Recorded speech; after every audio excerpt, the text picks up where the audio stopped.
Ladies and gentlemen, welcome to our regular meeting of the Haverford Township Board of Commissioners. It's Monday, August 14th at 7:05. Before we move on in the meeting, it is my duty to report three executive sessions held by this board. We had an executive session prior to our work session. Our work session last week. We had an executive session in the middle of the week last week, and we had an executive session before this meeting. In all three of those meetings, we were talking about issues of township real estate. That reported. Mr. Berman, will you call the roll? Commissioner Gondik. Present. Commissioner Forresty Grubb. Here. Commissioner McCluskey. Here. Commissioner Cavender is absent this evening. Commissioner Quinn. Here. Commissioner Hart. Here. Commissioner Wexler. Here. Commissioner Trombetta. Here. Commissioner Holmes. Here. Chief?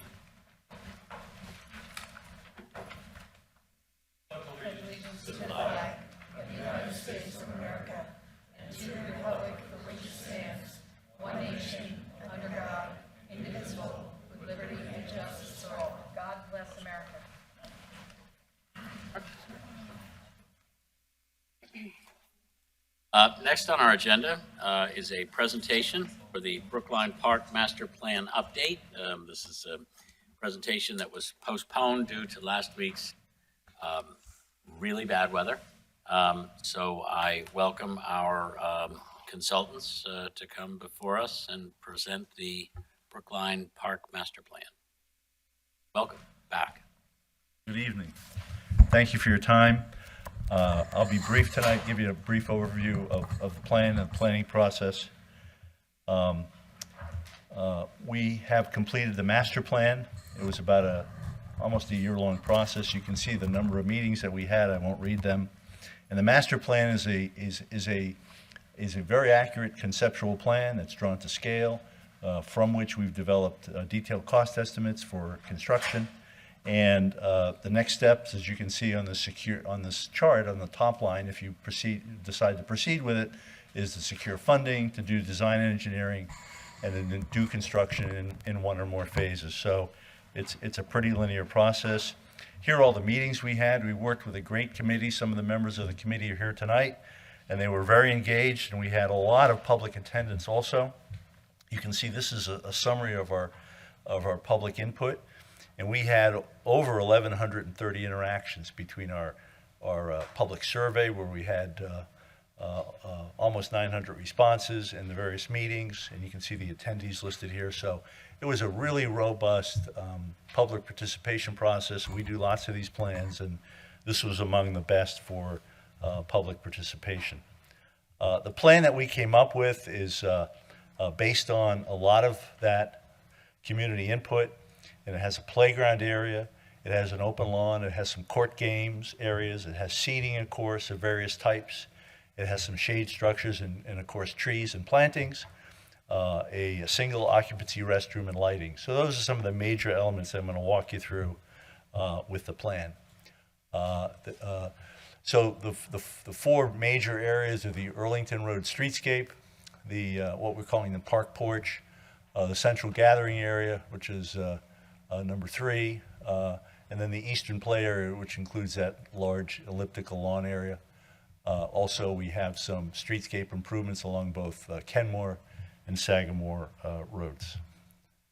So the Earlington Road streetscape, very early on, residents and committee let us know that this is a busy street, that we really want to have some separation from the park. So we've increased the width of the green verge and added tree plantings. And at the two intersections labeled F here, we're suggesting some pedestrian crosswalks. We would need to work with PennDOT, since Earlington is a state road, to do also some bump outs, and possibly have a rapid flashing beacon that alerts motorists that pedestrians are in the intersection. And these beacons are user actuated, so they're not on all the time. They're only going to be on if PennDOT approves that approach when a person is crossing the road. So we thought that's a very important safety improvement that the township would work with PennDOT on. So those curb extensions are also places where you can do planting and what I call BMPs, or stormwater management. And you can see the photos of some typical rapid flashing beacons if you're not familiar with those. Along the Earlington Road streetscape, we've done a structure which we call a porch, which recalls the facade of the former school building that used to sit on this site for many years. And we've done that with some of the salvaged stone from the school and an arbor structure. And again, this is a concept drawing that would get more detailed in the next phase. We show fencing around the park, powder coated, bronze, probably 4 feet high, maybe some salvaged stone for piers. And these are just, again, photographic representations what that might be like. The porch area is elevated, and so there's a slight elevation from, let's say, the bottom left of your photo there to B. It's only about 2.5 to 3 feet, so it's all handicap accessible. Where we have different elements, you can see them listed here: a bench swing, some steps, some mounding. If you go to a park with a mound and a 4-year-old, that's the first thing they go to. They roll down the grass on the mound. They ignore the play structures. We have some simple lawn steps that could be used for seating, for, let's say, a very small gathering, fencing, etc., and stone piers. So this porch you can see, could have some swings in place, some swing seats like the old swing seats you sat on your grandmother's porch, maybe. But these are sort of industrial grade. Various types of seatings, maybe some Adirondack chairs also. So that porch is elevated. One of the things that came out with the meetings is teenagers are going to hang out here. We were all teenagers. We used to hang out in parks. So this is a place we would encourage kids to hang out because they'll be able to see people, but they'll also be seen. They're going to be visible in this place. So adults might hang out here too. We don't know what the patterns will be, but I think it's going to be a good place to sit and people watch. The central gathering area, main elements are a tree grove with some stone dust paving, some movable chairs and tables, maybe some Adirondack chairs, some nicer paving. Most of the paving in the park would likely be asphalt or concrete, but maybe some unit paving in the central area. The single occupancy restroom I mentioned, some boulder seating, some traditional seating, a swing area labeled I there, and some other elements you could see listed. So that tree grove would be a very sort of architectural area. We get some immediate shade. We plant some trees on close centers. This might be a very good place too. One of the things you don't see on the plan is stormwater management, which we have to take care of course. So this may be a very good place to infiltrate water into the ground as part of the BMPs for the site, but also create some very quick shade and a nice place to sit. Some representations of types of paving that might be appropriate there to create some nice little bit of detail with the paving in the center part of the park. Some seating areas. Single occupancy restroom. Had a lot of conversation about this, and I think the consensus from the community was they're for it as long as the township commits to maintain it. And that's a big commitment, but we are strong advocates for public restrooms in our public spaces. We think it's a piece of civility that we've lost a lot. It's a challenge, but we think it's important. And otherwise, people who only live very close to the park will use the park, especially older folks or kids with folks with children. So we think it's an important piece of the park and one that should bear your consideration. And then different types of seating in the park, movable seating, maybe something like on the left-hand side here, some fun seating. That'll all be picked out during final design. The eastern play area has an open lawn that's large enough to accommodate t-ball and maybe some little kids soccer occasionally. We understand that happens at the park. A playground for 5 to 12 and tots, some small mounds, a game court area where you could have a single hoop and some court games, and then some various plantings. This is the only place where we really have a gate you can see between L and M because we're anticipating having smaller kids there, so there'd be a gate in that fence just to contain them at the bottom and up the top too between M and L. So those are the elements here. And again, we went through various iterations of this with the committee.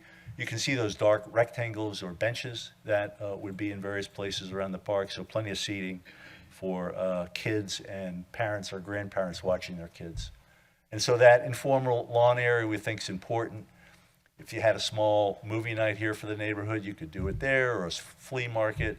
I think mostly, it's going to be informal play, and there may be an occasional event by the Civic Association or a picnic or whatever.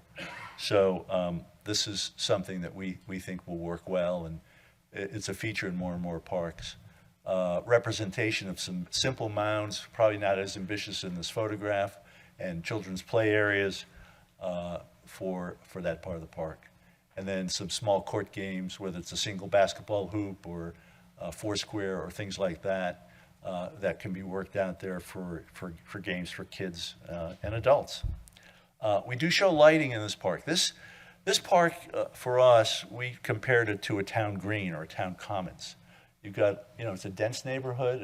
It's a well-loved neighborhood. We were really impressed by the amount of time folks have lived in this neighborhood, and if they've moved away, they've come back, and I think that's a great characteristic of this township. So people want to use this park, when it's not light, and so we've proposed some combination of low-level lights and some overhead lights, all with covers, because I think we all want to adhere to dark skies sort of lighting approach, not to have any spillover light. These lights can be on timers to either shut off or dim after a certain hour in the evening. And again, as you probably aware, technology today, there's very little spillover light with modern fixtures. And this is just a plan just to illustrate a lighting in a schematic way. The other thing I'll mention, which I didn't mention, is the parking along both Kenmore and Sagamore. We've reconfigured it slightly on both Kenmore and Sagamore, rather than have parallel parking, to have pull-in parking. On Kenmore, it's a one-way street, and so we have angled parking there. And on Sagamore, we've created 90-degree parking. It's a net gain of 18 spaces. And again, this was done initially in response to residents' concerns that, all these people are going to come use the park, my parking spaces will be gone. So, we've added those parking spaces. We tried to do it in a very thoughtful way. The width on Sagamore is actually increased from what it is today. So we think this will be safer than it is today and serve the park and the residents well. We developed detailed cost estimates, and I'm just going to do a summary of that. You can see some of the major categories, and if you look in the master plan report, you see pretty good detail of those cost estimates down to square yards of asphalt or square feet of concrete paving. So our total estimated cost is about $2.6 million. And you certainly can develop an early project. One of the comments from the neighbors was, gee, could you do something to spruce up the park now? And we certainly think you could do some minor things like take the fence down that's not the most attractive, maybe do some seeding, maybe plant some daffodils. But we'd also encourage you and think you can move forward with a plan or with construction fairly quickly. And here's our strategy for funding that we've suggested to the township. Our understanding is the township's ready to commit between $750 and $1 million. So we've used $1 million figure. We think that's a great and substantial commitment, but of course you never want to spend local money without matching it to other funds. So we've listed 3 other funding agencies here that we think would be enthusiastic about supporting this plan. First is DCNR, and specifically their Land and Water Conservation Fund. This is a federal fund administered through DCNR. It's the only townships that are eligible, and it's an informal process, are sophisticated townships that can handle a little bit of additional paperwork with federal money. I have no doubt that they would look at your township as one of those sophisticated communities, and I think you'd be a good applicant for $1 million from the Land and Water Conservation Fund, since you are putting up an equal match. The other one is the Department of Community and Economic Development through their Greenways, Trails, and Recreation Program. This is a good program. It's mostly political in the best sense, that you need your state rep and your state senator to lobby for that money, because you need 5 votes with what's called the CFA board. and I'm sure you've gone through grants there, and I think this would be a good candidate because the percentage of match is going to greatly exceed what DCD requires for one of these grants. And the last one is the newest program, but it's been a very successful program, is the Delco Greenways program. And we think $500,000 would not be an outrageous amount for the county to grant you for a park like this. So if these are successful, if we're good and lucky and the stars align, we think you could get funds for the entire park and do it in one phase, which again is the most efficient way to build. This is not a real big project, as you know. In the construction world, it's a lot of money for any township. But in terms of efficiency, if you can do everything in one phase, you're going to get the most bang for your dollar. So that's a summary of the park. That's a summary of our suggestion for funding. In terms of timeline, that Delco grant's due this September. We would encourage you to do that. The other grants are due in the spring. We also suggest that you consider starting design and engineering sooner than later. So when you go to these funding agencies, you can say, this is going to be a shovel-ready project, because the agencies, when they give you money, they want you to spend it. They want you to spend it as quickly and successfully as possible. So if, again, everything lined up well, it's possible you could go to construction the spring and summer of '25, which would be great. The permits for this park, the construction, are pretty minimal as permits go. So that shouldn't be a huge holdup. So the next steps, if the board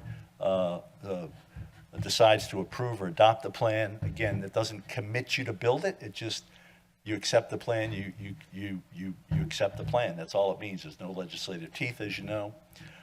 We would suggest, and again, encourage you to pursue grant applications. The Delco one I mentioned in September. Meet with DCNR and DCD as soon as possible to let them know about the project, because they like to know before you submit the application. The applications are due in April and May. And then also suggest you consider beginning design engineering. So this project is shovel ready. So with that, thank you for your time. I'll pause, and if you have any questions, I'd certainly be happy to try to answer them.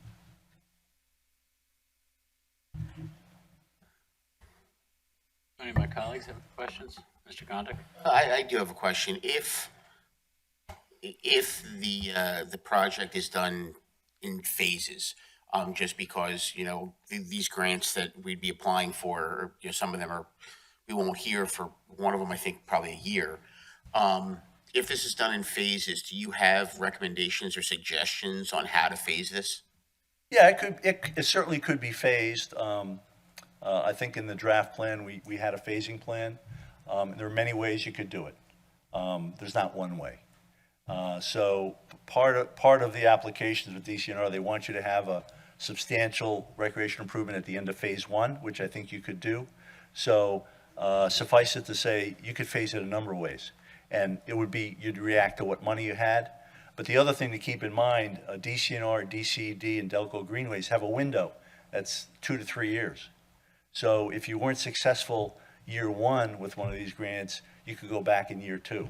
And what happens sometimes if, one agency knows another has funded it, they're going to be more apt to give you some funding. So there are a lot of options in this menu. Okay. To the follow-up on Mr. Gondik's question, it said if we don't get it the first time, we could apply again, a couple-year projects. So can this be phased in such a way that what is done at the outset is useful and stands alone? It's not, pardon the expression, it's not half a playground or half a pond? Yeah, yes, the answer is yes. And I would just suggest, until you apply for the grants, it's like you only get the hits you swing at. Until you apply for the grants, none of us are intelligent enough to know what the phasing should be. Because if the township's committing X number of dollars, we would always suggest that you leverage that. And so you don't have to make that decision tonight or next week or even in a month. I would suggest the township doesn't have to make a decision on what to build when until after you go for the grants and you get reactions from the agencies. I assume, though, that any money we spend on any improvement during some period of time would count toward that, whatever we need to spend for purposes of getting a grant. Is that correct? No, that's not correct. For all these agencies, they don't want you to spend any of their money until... Not theirs, I mean ours. Yeah, well, I would never recommend to you, you spend your money until it's leveraged. Because you're only going to be spending half, you're not going to get the full value of your money. Because all these grants, DCNR is 1-for-1, DCD is only 15%, and Delco, I believe, is 1-for-1. So again, if you go out and spend $250,000 unleveraged, you've lost $250,000 in my opinion. The Delco Greenway, you said that's a new program. Is that a program that you've had success in applying for grants? Yes. I think the township has too. Do we have one? Yeah.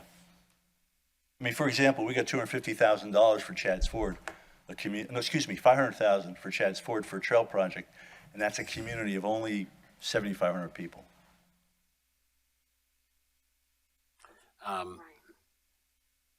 Yeah. Brian, you wanted to? Yeah, we have received 2 grants from the Delco grant rounds. We received $100,000 for our Parks Recreation Open Space Plan, and we received $500,000 for the Darby Creek Trail extension. So we feel pretty good that our chances would be good to get some money for this project and the grant round that's going to come up at the end of September. For the greenways? Yes. And in fact, there is no match there. That's right. On the previous rounds, there was no match. In my understanding for this round, there will be no match required. We wouldn't have to have money to ask for more money from Delco.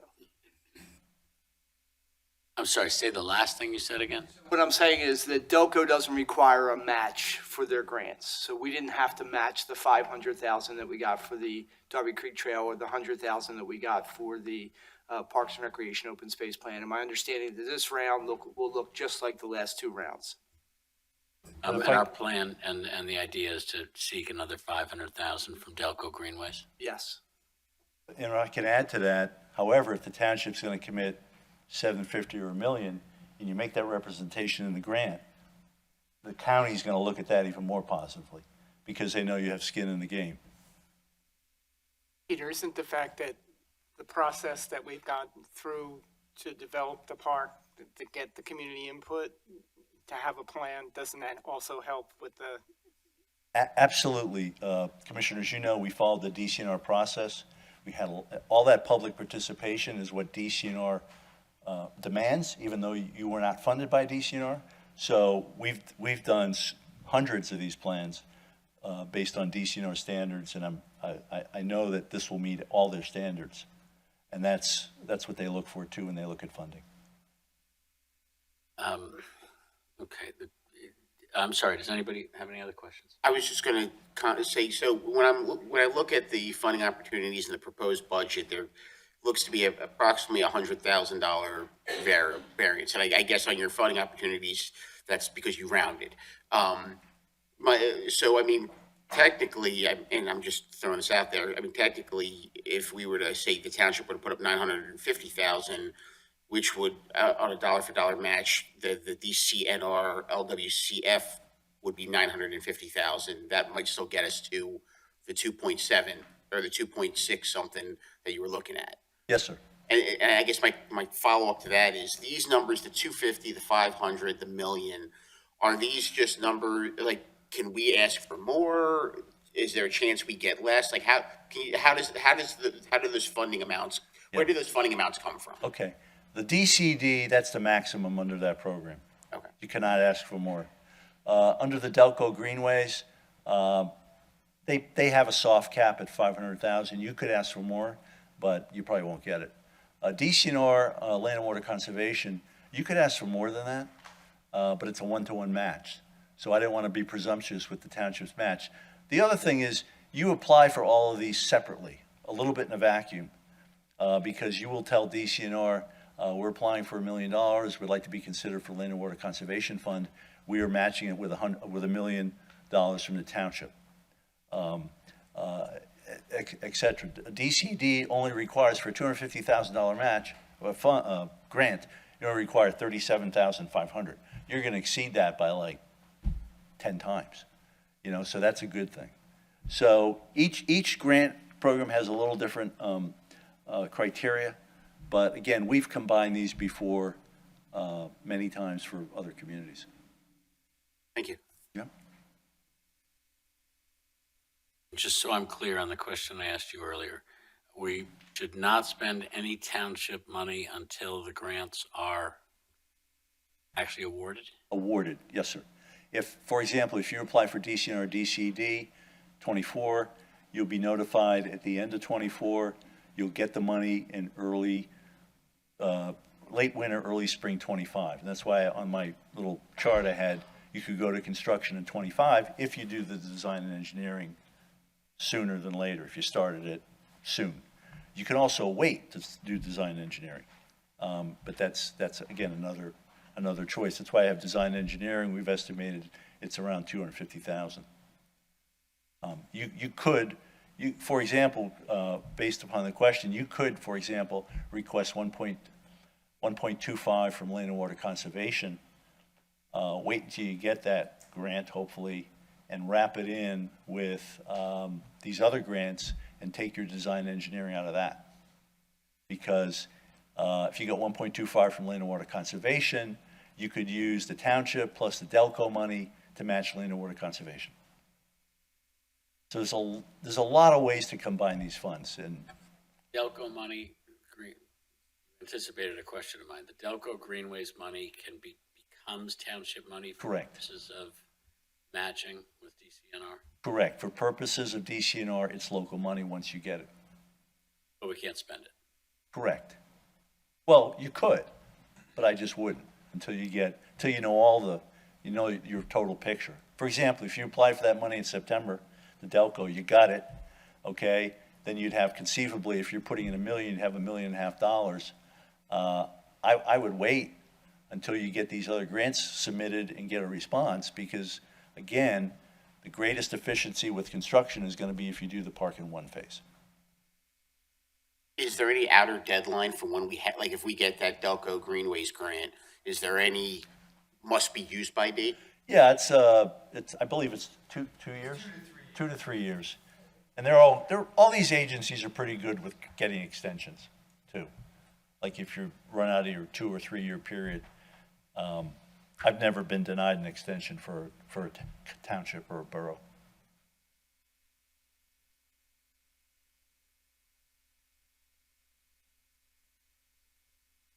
Do any of my colleagues have any questions or comments? Other colleagues? I have a question. Yes. I have access to your presentation, and on the next slide, it says park timeline and next steps. So am I correct that it's being suggested that we go for these other grants, and therefore we wait on constructing the park until 2025? Right. If you can see design engineering and permitting. If you start tomorrow on design engineering and permitting, which you're not prepared to do right now as I speak, it'd take you a year to get through that process, maybe a little more. So you wouldn't even be ready to have plans to build until, let's say, fall of 24. All right. Once you have those plans, you have to go through bidding. That would be the fall of 24, and you're not going to start in November. You're going to wait till the spring of 25. So in other words, if we follow this plan in pursuit of the other funds, the construction on this park wouldn't start until 2025, right? Correct. And so there'd be no improvements on that park until then. Correct. And that's quick. I mean, that is very quick to get to where you are now to construction in spring or summer of 25. That's aggressive and it's quick. And I've not seen other projects proceed more quickly unless the township's going to fund everything themselves. So the neighbors would be living with what they currently have for another year and a Well, half. we did suggest fixing the lawn, maybe planting some daffodils, doing some low-cost improvements. The lawn is not really usable, getting rid of that parking lot that's there for 2 years. That's not a lot of money, and I think that would make it look nicer and a little more usable for the folks who live near it. And would that happen under the fall 2023, spring 2024, that kind of very minor remediation? You could do it this fall. I mean, it's not, I'm sure you could do it with township forces. It's not a big project, or hire a contractor for it's a small project, just to spruce it up. Thank you. Sure.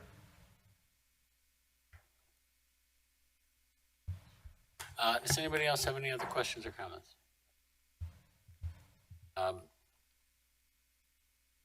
Mr. Simone, thank you. Thank you, and I just want to mention, it was a pleasure working with Brian and Eileen and everybody, committee, really a very nice group of folks to work with. Thank you. Thank you very much.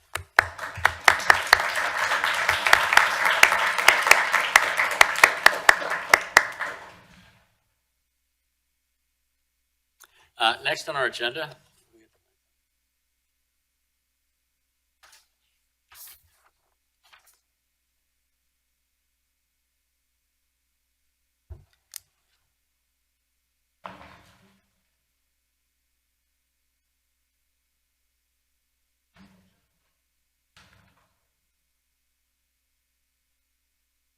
The next item on our agenda is the Citizens Forum, 20 minutes of registered speakers and 20 minutes of speakers for items on the agenda.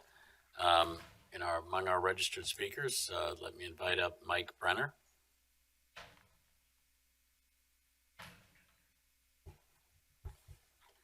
Good evening, and welcome. I'm very happy to be here. Appreciate your attention. My name is Mike Brenner. I live at 18 Patton Drive. It's in Ward 6, within screaming distance of Chestnut Wall School. I've lived in the township only 10 years, but I feel much more connected here than that suggests. Maybe because the faith community that I'm a member of has been here for about 350 years. As the Park Recreation and Open Space Plan is in development, I'm going to ask the township to consider installing in one of our parks a sports facility where people dealing with physical impairment, with conditions that are now called neurodivergent, and simply with aging, could have fun, exercise, camaraderie, and build self-confidence. The facility I'm proposing takes the concept of adaptive sport. They think arm-powered bicycles, and applies it to basketball. But not in the direction of wheelchair basketball. Think more towards miniature golf, self-paced, self-scored, and involving having to take crazy shots. Okay. The system was developed over 30 years ago by a clergyman with a passion for basketball for his wheelchair-bound nephew. And there are about 800 of these installations around the country. It's slow-paced, non-competitive game. And the developer has become a friend of mine, so that's why I'm doing this, and also to serve my community. I do small things. I'm a poll worker. I'm a volunteer on the trails and the creeks, but this would be much more substantial if it comes about. Okay. It's called Bank Shot. There may be others like it, but I've done some research, and as far as I can tell, this is unique in what it provides. It's an array of low hoops with colorful sculpted backboards, requiring concentration and skill to hit the backboard and sink the shot. It can be played very informally or self-scored. All right, the scale of what this involves. There's a small community park scale, 9 stations, taking up about half basketball court area. Equipment is $30,000. Installation might be another $30,000 for a total of $60,000 approximately. For more substantial installation with 16 backboards, about 45 and 35 for about a total investment of about $80,000. A destination facility, which is usually in a more densely populated area than we have, with 24 stations, taking up about half a tennis court size. That's would be about $70,000 for equipment, $40,000 for installation, for a total of about 110. But that could be a magnet. That could be something which draws in kids from other townships. I can imagine, schools busing in kids, and I don't think it become much of a money maker for the usage fees, but it could put us on the map in a very nice way. So where to go? I'm hoping that there can be a working group formed with maybe somebody from Parks and Rec, some seniors, special needs families. I can serve as liaison with the outfit with Bankshot Sports. I'm not in a position, I don't think, to chair that kind of group. We need to explore what grants might be available, evaluate sites, decide on what scale, and maybe most important, visit the nearest one in the area, which is in Warminster, which is getting great usage. The Parks and Rec director there says that they put it in their community park, and it's very, very heavily used. So I'm here for any questions.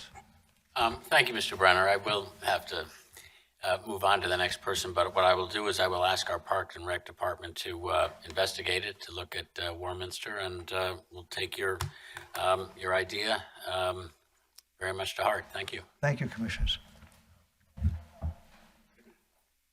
Next on our agenda is Mr. Flanagan, Robert Flanagan.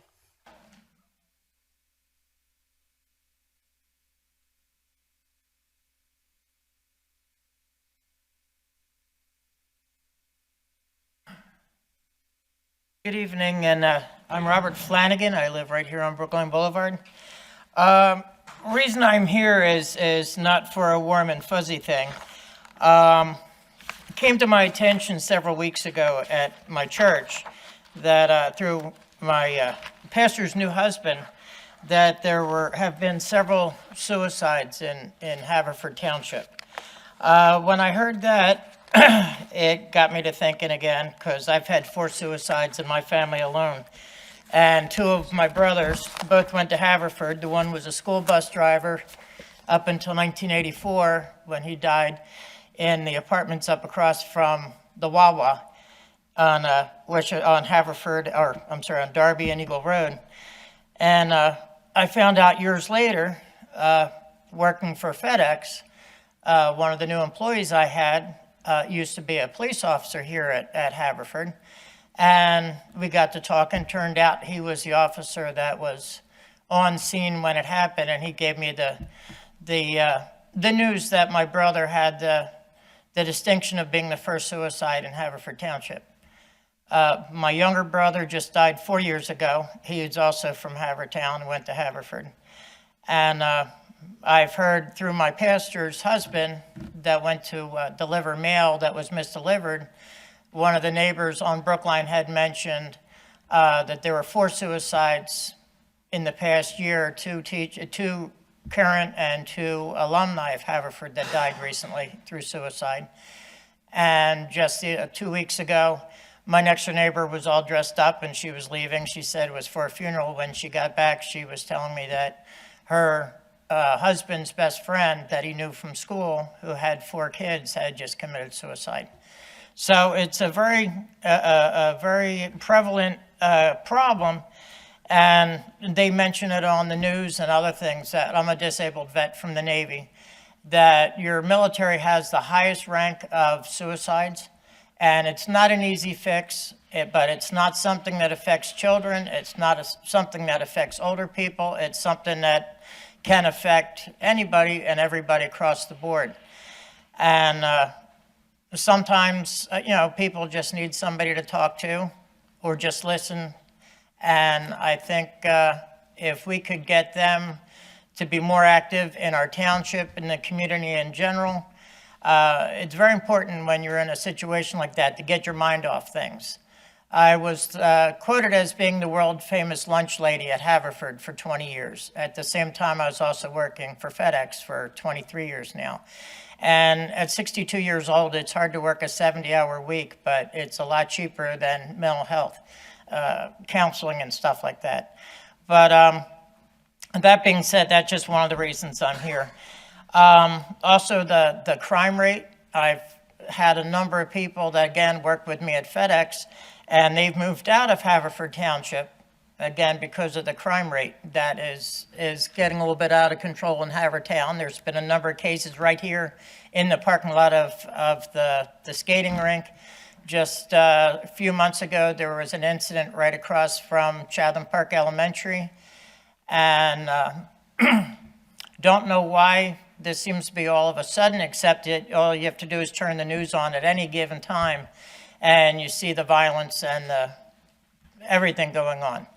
And I think a lot of the problems is with the parents, it's with the kids, it's across the board that they're so worried about how they're going to talk to somebody, what group that they have to be a part of when they're in school, whether it be the woke, whether it be CRT, whether it be using the right pronoun in school. People are afraid to open their mouth. If they do, what's going to happen to them? Even in the classroom, there's been violence, and that carries over to the outside. This is not a simple fix. That's not something that I'm coming to the township to say the commissioners have to work on.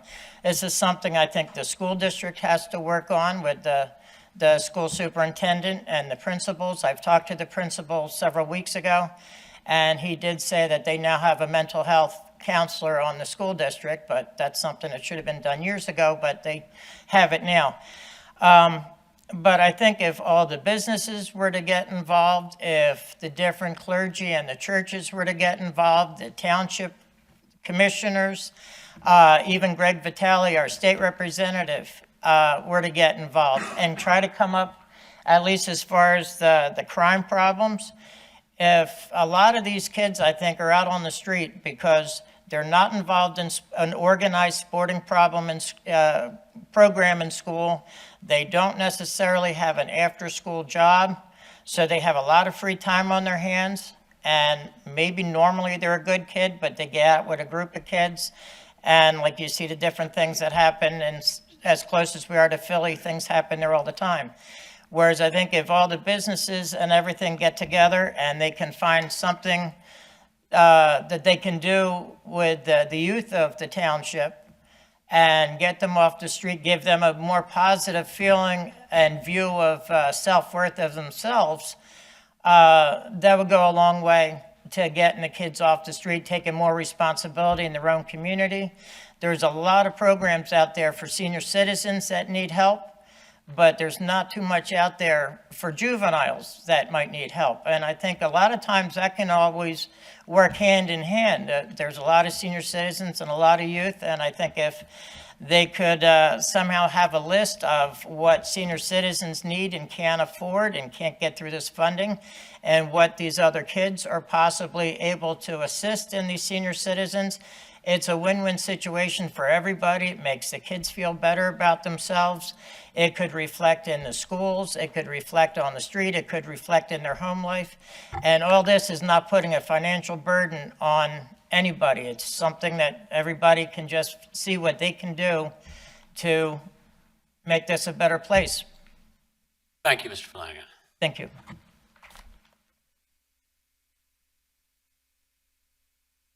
Lynn Elliott?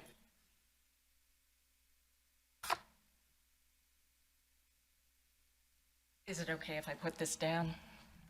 Yeah, sure. Great. And I'm here to talk about another one of our public parks. My name is Lynn Elliott, and I live on Polo Road, just down the street from the polo field. It's on the topic of the proposed agreement to allow Lower Merion School District to use portions of the polo field that I would like to speak tonight.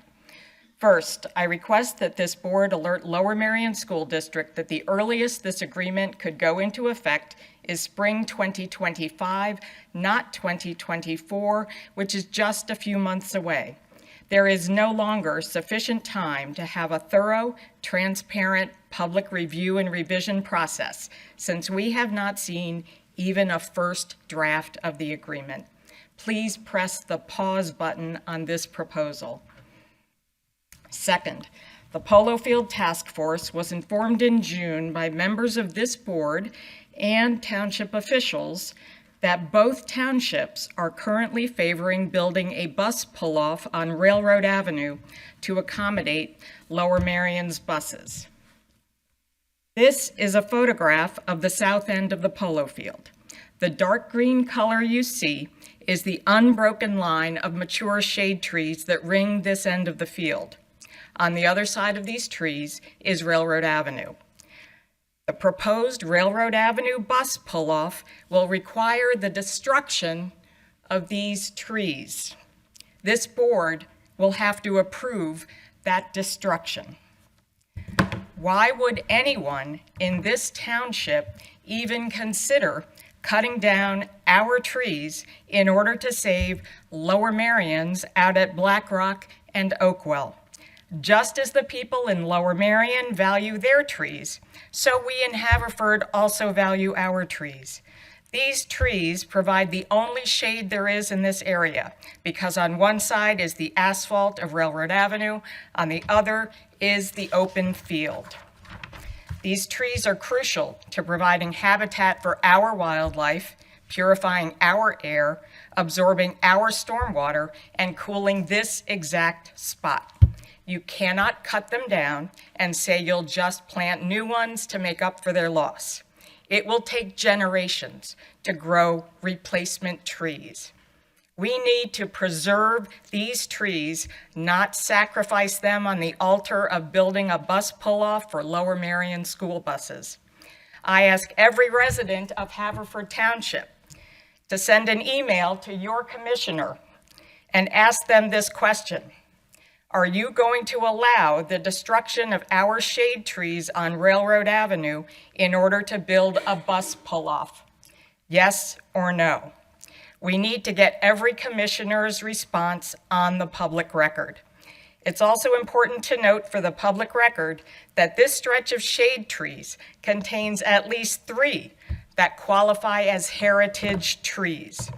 There is only one township entity that can authorize the removal of a heritage tree, and that is the Shade Tree Commission, no one else. In addition, no impervious surface can be placed within a minimum of a 30-foot radius of a heritage tree. We also have restrictions on removing any public shade trees that are 4 inches in diameter or larger. There are dozens of trees along Railroad Avenue that are that size and much, much larger. We must not allow this stand of trees to be destroyed to build a bus pull-off for anyone. That's why I ask every resident of Haverford Township to let your commissioners know that you expect them to value and protect our public shade trees. And I was told I only had 3 minutes, so I wanted to speak about trees to begin with. I have a couple more points that will take about 2 minutes, if that would be okay. That's fine. Okay. In addition, it's important that we include some other data gathering steps regarding the polo field proposal. 1, have an independent consultant evaluate the terms of the draft agreement whenever it is made public. This means someone chosen not by the townships, but by the Polo Field Task Force. We only have the opinions of the proponents of this agreement as to how good it is. To me, one single payment of $275,000 for a lease in perpetuity or for decades is ridiculously low. An independent evaluation will go a long way in assuring everyone of the actual value of this deal. 2, conduct traffic studies of the streets that will be most affected by all the Lower Merion buses coming through our neighborhood to unload and reload their teams. The buses that are waiting their turn to use a pull-off will be idling on our streets, blockading our traffic. We need to have data on the likely impact on our narrow roads. The study should be conducted this fall when schools are back in session. Remember, Haverford Township school buses will be coming through these same streets, bringing our students home in the afternoon. They will not be able to pass by a Lower Merion bus that's waiting to use a pull-off. Our streets are just not wide enough for that. We need an independent traffic engineer to study the potential traffic issues involved here. 3, there is a designated public parking lot for the polo field. Require Lower Merion to use it. If they can't navigate it properly with 72 passenger buses, then require them to use smaller vehicles that can use it safely. After all, their softball team has no more than 15 students. Baseball, no more than 22. They don't need to bring 2 72 passenger buses for 2 middle school teams. Everyone else has been using this parking lot for the last 80 years. Lower Merion can also. Requiring them to use the designated lot is the only way to minimize the detrimental impacts of this plan on our neighborhood. Commissioner Cavender has told us this agreement will be in effect for decades. I ask each of you commissioners to imagine to yourself how you think your constituents would react if you told them that you wanted to make their neighborhood into a bus depot for Lower Merion for decades to come. We don't want it either. Please slow this process down, gather the facts, do the appropriate studies, and give this proposal the thorough public examination it needs. It must not be rushed through the approval process just to satisfy Lower Merion School District.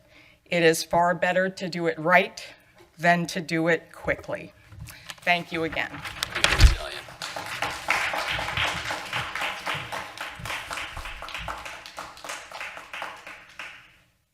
Donna Rabina? Hi.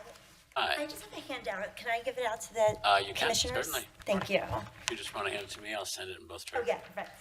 And then can I just, You can. so, thank you. I got it.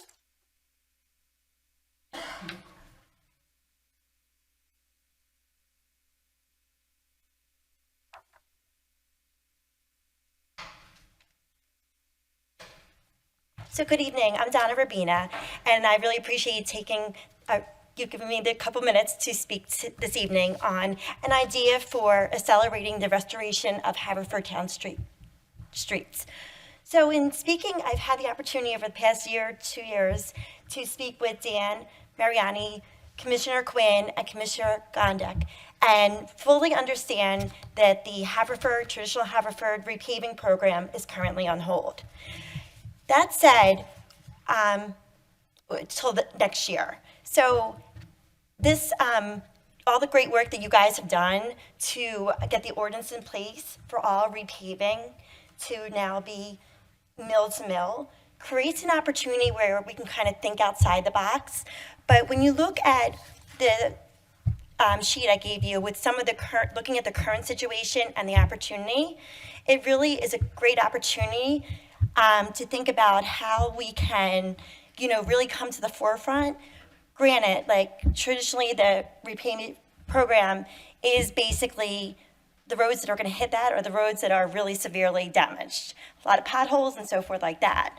But by utilizing, and again, outside of the traditional repaving program, looking at the opportunity that presents right now in 2023. From what I understand, you guys are going to start working on your budget for 2024. So if this is something that maybe create a new initiative that we look at the streets that have been repaved in some portions mill to mill, so that down the road, the township saves money, taxpayers' money as well, in not having to repave the entire street.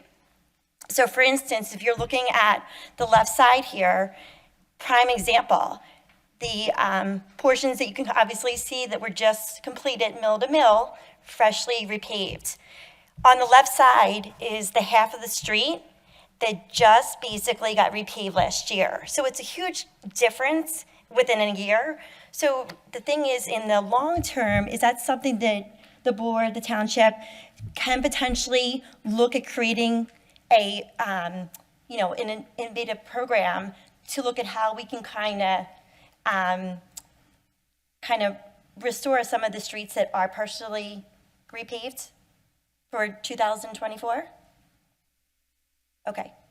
And in the short term, is there anyone on the board or in the township member that could look into seeing if some of the budget in 2023 could potentially be reallocated to look at how this could, in the short term, improve the township? Because these are the roads that our kids are playing out on.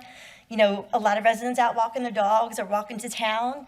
And ultimately, when we're all driving, this is what we're looking at. And we see the great opportunity in the township with all the new parks and all, and this is something that, definitely I'm sure would be complement the township really nicely. So is that something, is anyone volunteer potentially look into the 2023 budget? Ms. Rabina, we will all Okay. take this under advisement, and somebody will draw the straw. And then is that something, thank you very much, and is that something that potentially you guys could put on your working schedule for September to kind of revisit that?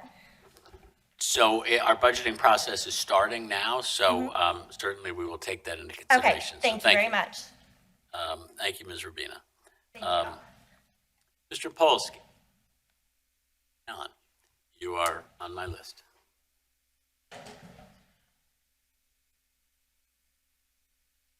Welcome back. Good evening, Alan Polsky, 545 Kenmore Road, a 50-year resident of Haverford Township. 40 of those years were on Juniper Road at the edge of Chatham Glen Park. I can tell you, living on the entrance to it, every Sunday morning for most of the year, I cleaned up the beer bottles. I spoke to the chief, who was a patrolman back then. I called many, many times. The destruction in the park, it's kids. When we first heard, when I moved to Kenmore Road with my daughter, wife, granddaughter, about 12 years ago, the school was closed. Obviously, we had the senior center. We were very happy when it was torn down and a park was going to be put in its place. We were happy. I mean, we thought a park would be great for neighbors, kids, for the church around the corner, to have for the toddlers playground equipment. We didn't expect a destination park. If you saw on the bottom of the display, parking for 83 cars. Now, gentleman said an only additional 27 parking spaces, but it says 83. So I can actually tell you on Kenmore Road, if we get 4 cars every 3 hours that are not FedEx, UPS, that's it. There's no way to, you have to live in that neighborhood. And it's Sagamore, it's Kenmore, it's Oxford, Edgewood, and Earlington. That's it. So we thought there was going to be a beautiful park. Nobody's taken into consideration maintenance of this park. You know what goes into that, to the bathroom alone? I mean, I can tell you in Chatham Glen, we had a water fountain. The water fountain was destroyed 4 times until they finally just gave up, tore it down, and covered it over. We want a park. We want equipment for toddlers, infants, people in the neighborhood to walk, enjoy the park, come there at night. I don't know if we have to spend $22.6 million plus the maintenance. Just don't forget the maintenance, because if we're going to have different levels, that's going to have to be mowed. I want something done quickly, because right now it's overgrown. They do mow it every now and then when somebody complains. I don't want to be complaining. I never thought I would be a NIMBY, but I'm just telling you, my neighbors, we just don't think that we need that. You're destroying the neighborhood because it's tranquil. I walk the dog twice a day. I smoke my cigar. Everybody in the neighborhood knows me. I've been around Haverford Township a long time. Don't do much anymore, but, plan to live my life out here. And I would love to have that park with the children in it playing, the basketball court, soccer field. It would be wonderful. Benches, lighting, not music. I don't need a party. I don't need movies there at night.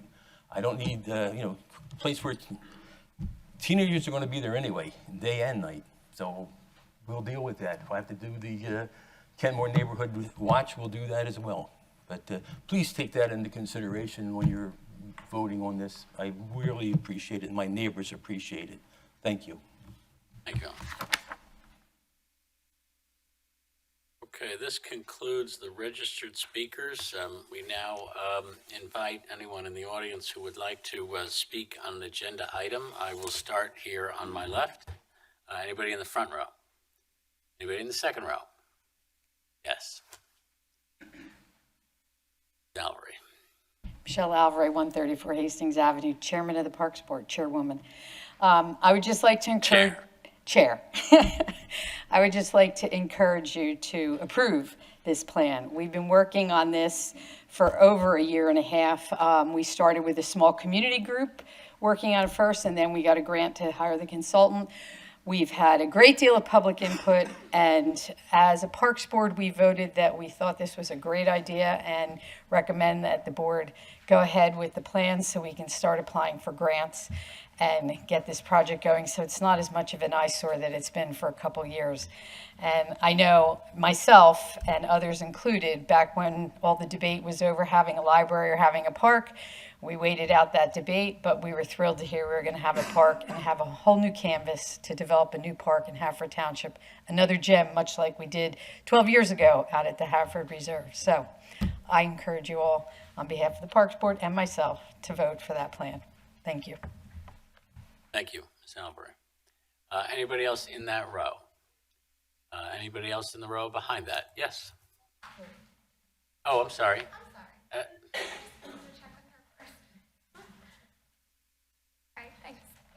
Jamie Jalozzi. I live at 203 Landover Road. I'm also on the Parks Board. I am a professional planner. I'm completely 100% behind this plan. I think it's a great thing to see Haverford taking on a master plan like this.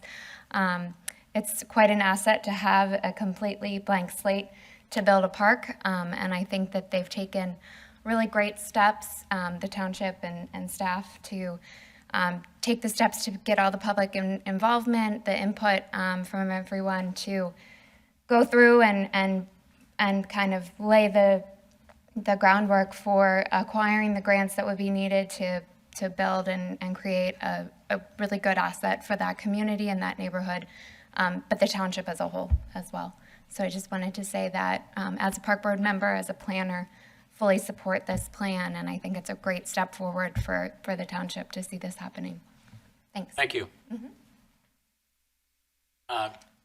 Yes.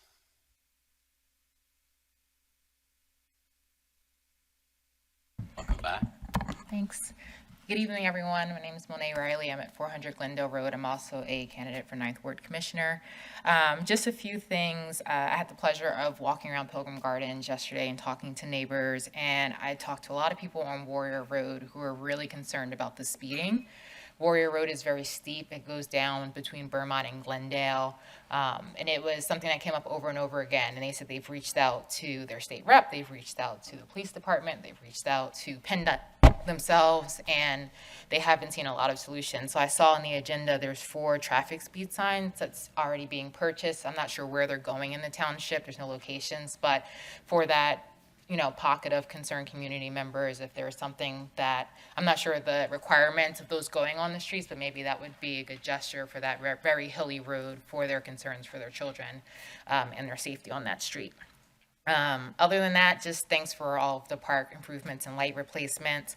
Very also excited about Brookline Park, so I hope that gets approved today. And I also talked to Mike about the bank shop program. I've seen the website, I looked it up. It seems like a really great and inclusive program that we could bring here for our kids and for different residents. So I hope that does get looked into and possibly added to what we can offer here in the township. Thank you. Thank you, Ms. Riley.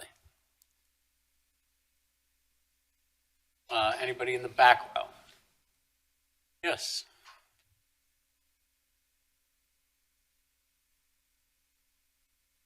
Commissioners, hello. Reverend Tim Johansson. I am a resident of 511 Brookline Boulevard. I'm the pastor of Temple Lutheran Church at 501 Brookline Boulevard.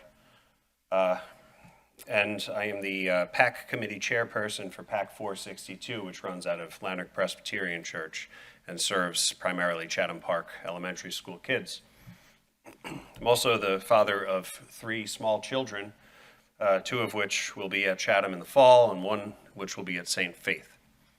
So I'm not quite sure which hat I should be wearing when I tell you that a park at the site of the old Brookline School is a very exciting prospect.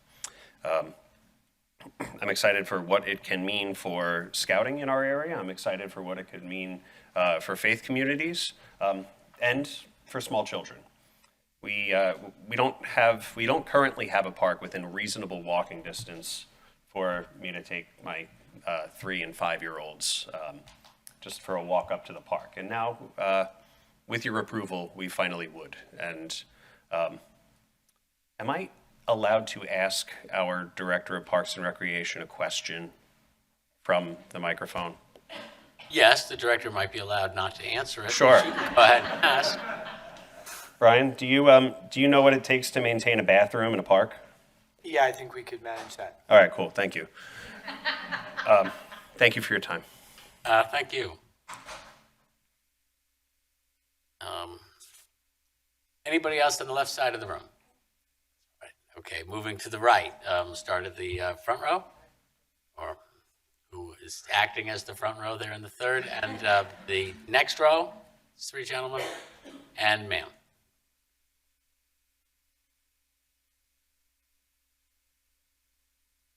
Hi there, I'm Melissa Raffle, 245 Kenmore Road. I am in the 7th Ward, but I'm also on the steering committee for the Brookline Planning Committee and one of the co-presidents of Penfield Civic Association, so I work very closely with our 8th Ward as well. I'm relatively new to the township. I've lived here with my family for about 2.5 years. I have a 12-year-old son who I brought with me tonight. And I'm just wanted to voice my support of the Brookline Park plan. I hope that you'll vote in favor of it.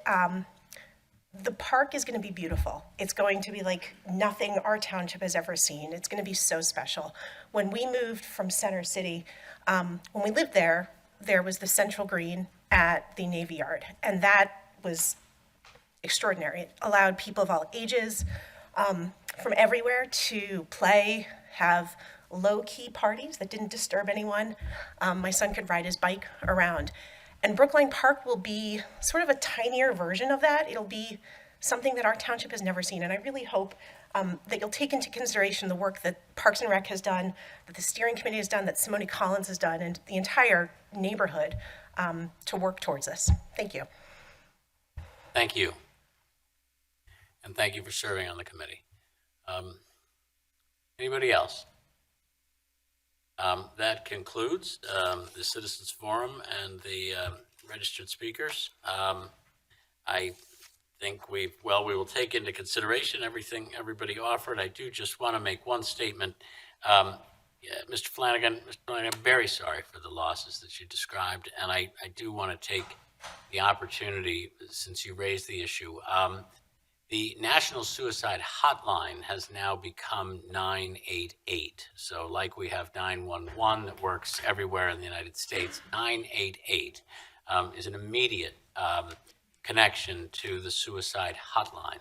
And it is something that, that a lot of people don't know about, and it can be something very helpful for somebody who needs an ear. And it's something we should be as comfortable reminding folks as we are of 911. So thank you for channeling your pain, Mr. Flanagan, into something positive, and gave us the opportunity to remind people that this is a new program. It's only about a year old now, and any calls to the old National Suicide Helpline go directly through to 988. So thank you for that. We will now move on. The next item on our agenda is the Bureau of Fire update. Mr. Wexler?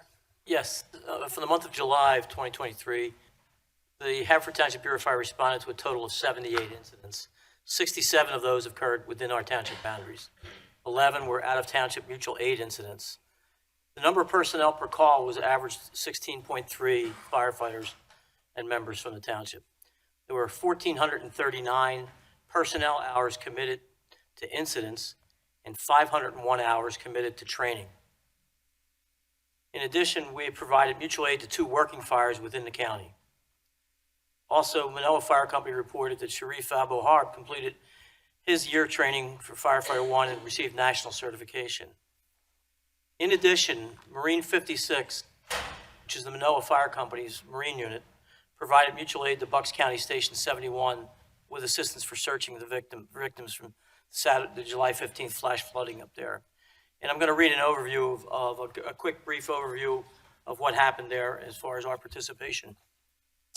On July 15th, flash floods occurred in Washington crossing Bucks County, unfortunately claiming the lives of several people. 2 young children were unaccounted for, and a request came from Bucks County, was sent to Delaware County for assistance for search and rescue assets. On Monday, 7 members of Manoa Fire Company with several other Delaware County departments assembled at Manoa Fire Company for an operational briefing. After the briefing, crews responded up to Upper Makefield Fire Company for an operational period. Members from Delaware County's team worked for approximately 9 hours on the ground before being debriefed and returned home. So the crews worked by boat and by land to assist in search efforts. That day, with travel and equipment restoration at the end of the day, lasted approximately 12 hours. In addition, our township paramedic chief, Jim McCanns, responded with the team to provide any needed medical assistance if our team, in the event of injury for any members of our team. So I'd like to thank the township for supplying the paramedics in support of our people in case they became ill or had an incident with the flooding for medical help. So it's a very unusual call, but we have some specialty units here in the township we should be proud of, especially our Marine unit, which gets called a lot down to Delaware County, the Delaware River, and the Tinicum area for casualties down there. So that's the overview for the month of July, Mr. President. Thank you. Thank you, Commissioner Wexler. Next on our agenda is the Township Auditor update. Mr. Anderson.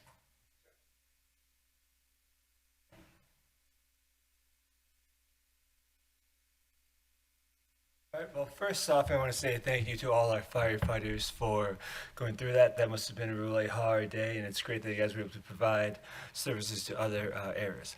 But I also want to, on a more serious note, I've been asked to provide my professional opinion as a certified public accountant in the state of Pennsylvania, and I do have to say that was a ball.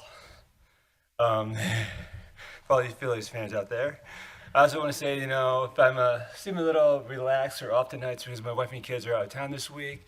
On another note, I've also warned the Wawa to be ready for a spike in hoagie sales. But anyways, I've reviewed the warrants and expenditures for this meeting, and I found no irregularities, and all my questions were answered to my satisfaction. Thank you. Thank you, Mr. Anderson. And hang in there. It's going to be okay. They're coming back.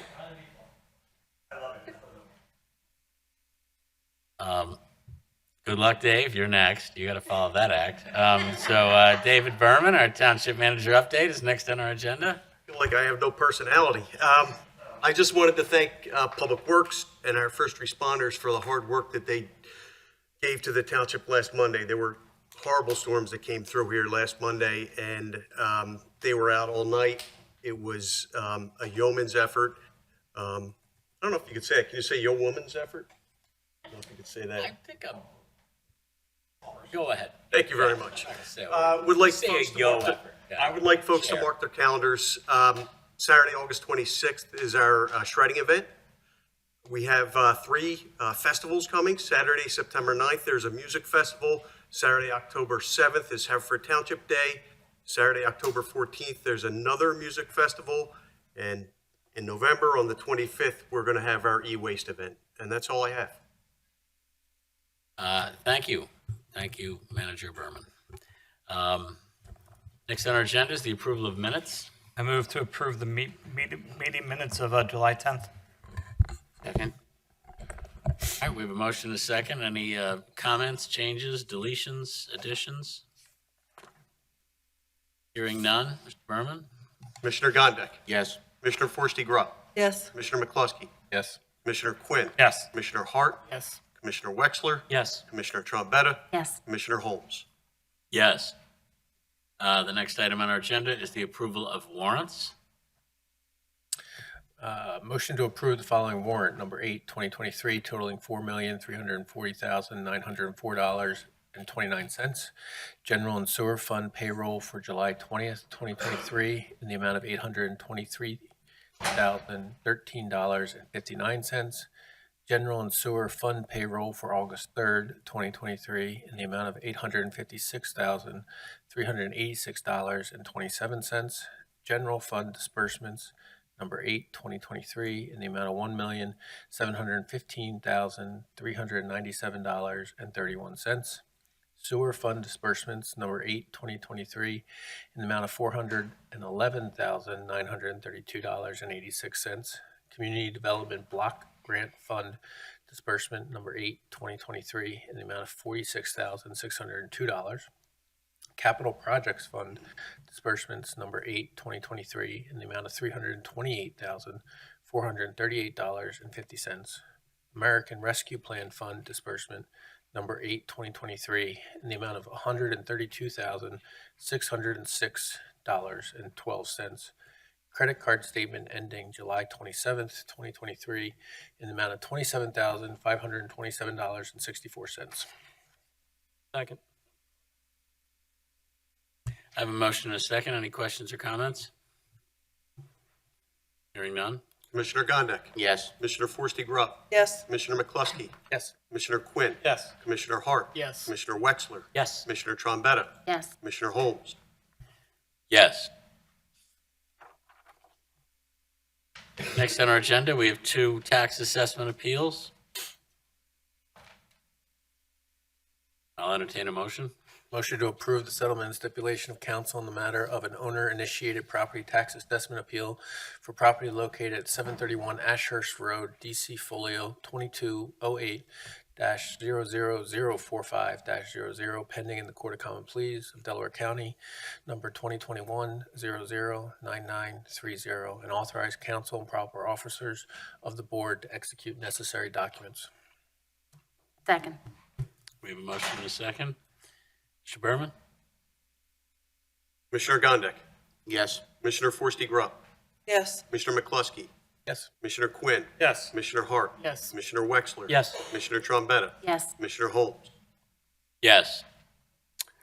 Motion to approve the settlement and stipulation of council in the matter of an owner-initiated property tax assessment appeal for the property located at 773 Haverford Road, Bryn Mawr Village, DC Folio 2205-00360-01, pending in the Court of Common Pleas, Delaware County, number 2022-009291, and authorize council and proper officers of the board to execute necessary documents.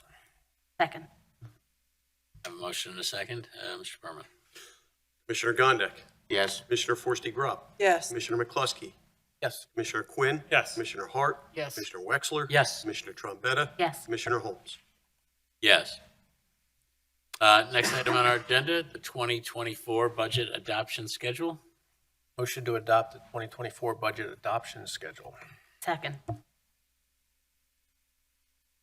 Why don't we just run through the schedule for the public? Yeah, and just so everyone, to repeat it again, the first special budget meeting of the board is scheduled to be Monday, November 20th, 2023. The second and final presentation adoption of the 2024 budget is Monday, December 11th, 2023.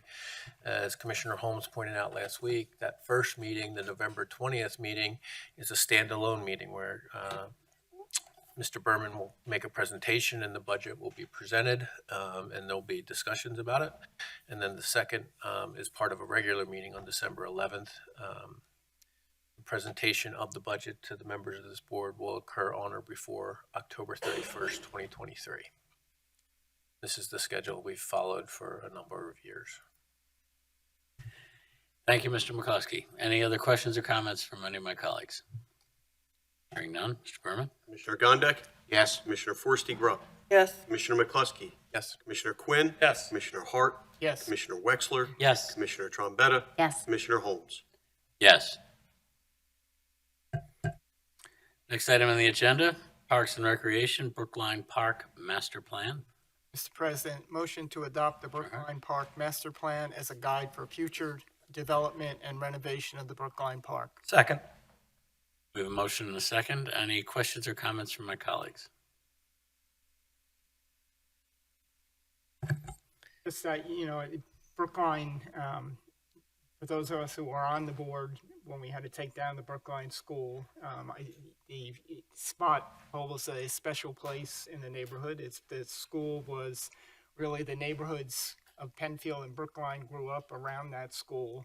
And when we said we were going to take down the school, we promised to do something special. And I think that's what we've worked at for a year. We've got a lot of community involvement. We've talked to, especially we're using ARPA funds for this. We've talked to some of the groups most affected by the COVID pandemic. We've talked to middle school students. We talked to seniors. We have had input from neighbors, and I understand Mr. Polsky's concerns. I think concurrently with this plan, we've also been doing a pros plan, looking at all our parks and talking about how we can maintain them. That's been a big part of it. So I think that that's something that's going to get taken care of. I know the Parks Department is committed to doing that. And I think this is a wonderful park. It serves, there are 5,000 people that live within a half a mile of this park. It will serve them. This is a park that a lot of people are going to be walking to. Our Penfield Civic Association has been involved in it. This would be a great addition to the township, and hopefully you'll all support it. Thank you, Commissioner Hart. Anybody else? I would just indicate that with regards to this the Brookline Park Master Plan, I do intend to support this plan. I feel very strongly that the park, the playgrounds and the parks that are in this township provide, the lifeblood for the township itself, because really for the township to remain vibrant and continue to be a destination, we need to be able to attract and retain families. And I think that the playground and the park, playgrounds and the parks that we've, created and maintained are essential to that. I do take pause, when I see the price tag that's on this. But I will say that, after listening to the presentation and reviewing the facts in light of the different grant programs that we will be seeking out in order to fund this and the ability to phase this project, I think that my budgetary concerns have been addressed enough for me to be able to support it. So I will definitely be supporting this plan. And I too will be supporting this plan because a lot of the stuff that I hear from everybody who lives around there is there's no real park to go to around there. So this is a good thing, I think, for our wards, because I think a lot will be able to walk there. And I think that's a big thing, is that they will walk there. And that's just great to hear, I think. Anybody else have anything? I have some questions still about the master plan. I think it's fabulous. It'll be a destination park. All the features are beautiful. I would want every park in our township to have them. I truly would. But I am somewhat concerned about the emphasis that people will be walking to this park. I think there are a lot of features here that will coax people to want to drive to this park. So it's going to be very much a destination park, given, there's a bathroom here. And the consultant did say that the bathroom would encourage people beyond the walking radius to come to this park. So I do kind of wonder about what traffic will be like.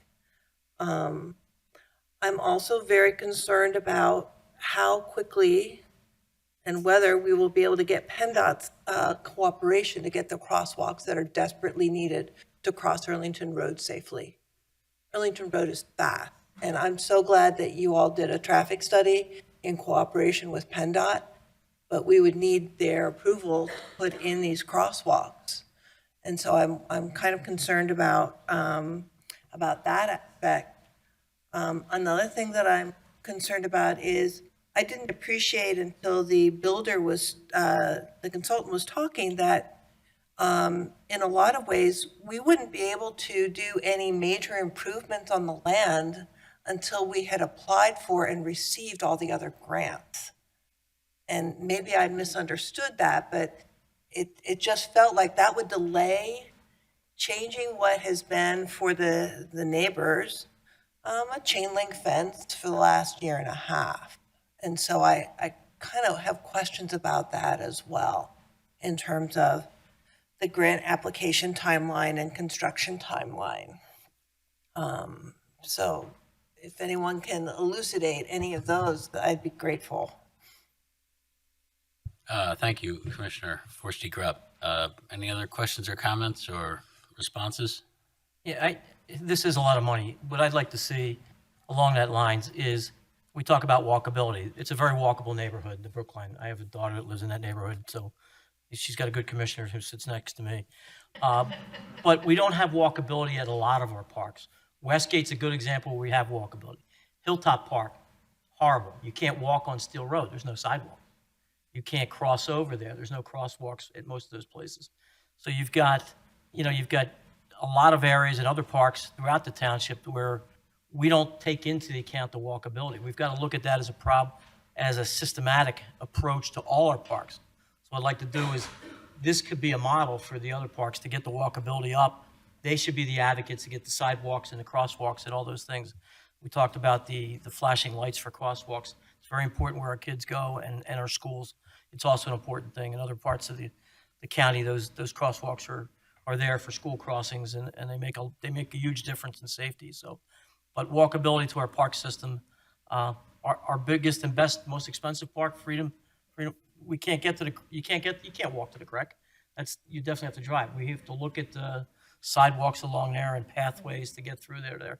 So this needs to be a programmatic approach to all our parks, especially for the big ones where we have a lot of there. And your park in the 6th Ward, the baseball fields and everything, you can't walk along Carrick-On. You wouldn't let your kids ride your bike along there. It's dangerous. It's just. And Elwell has Ardmore Avenue on one side. Yeah. So we need to look at the walkability of our park system in total. Even though I'm for this because it's going to be a nice asset for the Penfield neighborhood. I think it's a great asset there. I think Commissioner's right. It's going to be a destination for a while for people to go there because it's going to have great amenities. But walkability and then upgrading all the parks and the playground equipment, each of those is going to be a program that you're going to have to take on. So that's my input there. Thank you. I share Commissioner Forste-Grupp's concerns that came up in the presentation today about kind of the all or nothing nature. And I'm not trying to be funny, but it seemed to me like we had the binary choice of this $3 million park or some cut grass and daffodils. I would like to see the township spend money now on this park. If that means we have to spend more or we give up some of the grant money, I don't like the idea of waiting until 2025 to break ground on what's been temporary space since we tore down that building. We're not spending money tonight. We're not doing anything other than approving, next steps in pursuing this plan. But I had hoped that it would be possible to do this in phases so that each phase was worthwhile. If nothing happened after an individual phase was complete, then we would still have done something worthwhile with the park. My concern is the consultant, when asked that question directly, answered that the greatest efficiency is to do this all at one time and not to phase it in. That is a real concern for me and will be a concern as we undertake this project, because I'd like to see us spend the ARPA money we have and have already set forth in our previous budget for Brookline to be used, and to be used to make improvements that the park could use now. So it's just appreciate your raising it, Commissioner Forster-Grupp. I heard the same thing you did, and I just raised that for us going forward, for us to think about when we're thinking about timing on this park. In response, the next step beyond the approval would be to hire design and engineering. And as part of that process, we could look at, how well we could do a phased approach. I mean, we've had discussions with Mr. Simone about doing things in a phased approach, and his response has been the most cost-efficient way is to do it all at once, but it doesn't have to be done all at once. So in that design process, there can be several options laid out with what the cost would be to do things sequentially. Also, I mean, we're not going to, there are some short-term things we can do, but the design plan is going to take a while to get done. So what we're doing is sort of short-term, not to interfere with what we'll ultimately do. So, I mean, we would be looking at next year, no matter what we do, to do anything major. Well, I guess here's my question. Maybe I don't understand how applying for these grants works. If we spend I'm just pulling the number, $750,000 to put in a fence and do the soil and do whatever else, does that mean when we apply to the grant, we would have for, let's say, the DCNR LWCF grant, would we have to spend another $750,000 in order to get their match? Yes. Yes, Is that true? yes. That was pretty clearly answered, yeah. I think the concept is that these entities that award the grants are trying to incentivize with the matching programs, townships to, as the consultant said, put skin in the game of their own money. And if your money's already in, then that defeats some of the purpose of their thing. And just to comment a little bit, I hear expressions of concern over the budget, and look, I don't dismiss the price tag. It's very real money. It's very real dollars and very real money. But this is the type of park that we should have in Haverford Township, and that our residents in Haverford Township have not only expressed to each one of us that they want. This is the type of park that they deserve, and the type of community that we have. And we have the Creek, and we have other great parks. But, it's incumbent upon us to support it, and support not only this one. And it's, it goes to a theory that I've talked about before in terms of how we should be making decisions where it's not, this park versus that park. It's about, is this going to make the township a better place? And is it going to make our township parks better? And I think undeniably, yes. So while I understand the concern and discussion of phases, I find no problem with trying to secure what is in design a wonderful park. I would just bring up and kind of highlight something that Commissioner Hart brought up. Even if we were to today vote and approve for the township to spend the full $2.6 million, it was pretty clear that the design and the permitting of this project would not be completed under any circumstance until the end of 2024, basically approximately a year from now anyway. So I definitely appreciate and understand the concerns about the timing of this issue. But unfortunately, I think that there are just some things about this project that are a little bit outside of our control, regardless of the amount of money that we want to throw at it. That being said, I guess it's going to lead me to a question for Mr. Barrett. In your opinion, or based on your knowledge, how quickly or how costly? I mean, what light can you shed on our question of trying to do something to clean up this area while we get this park project moving? That's a good question. That came up in our committee meetings because when we came up with the schedule, some of our committee members were surprised at how long things take. And you're right to speak about, design engineering takes a while. And you have to look at the Pennsy Trail Bridge and how long that's taken, that these things do take time. But I do think that with a small commitment of dollars now, that we can make some improvements to the park that would make the residents feel like we're moving forward. And I do feel like I wouldn't like to keep the park the way it is for the next 2 years while we're waiting for funding to come through. We should look at small measures, as Mr. Simone alluded to, that we can do to make the park be a more accessible place for the neighborhood as soon as possible. So early in next year. Obviously, we're not going to be doing anything this year. It's going to be difficult to grow grass or plant anything at this point, but early next year, I think we could look at taking down the fencing on Arlington Road, improve the grass, maybe as Commissioner Hart said, look at taking that blacktop up that's there from the previous parking lot and make the area be more usable for the neighborhood. So I do think we can make some steps that wouldn't take a lot of money, but would do some improvements to make the park be usable prior to the finishing of this whole project.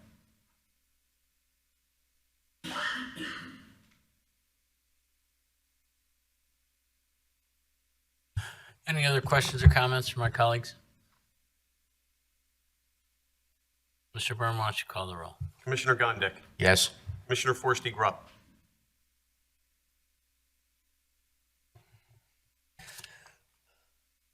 No. Commissioner McCluskey. Yes. Commissioner Quinn. Yes. Commissioner Hart. Yes. Commissioner Wexler. Yes. Commissioner Trombetta. Yes. Commissioner Holmes. No.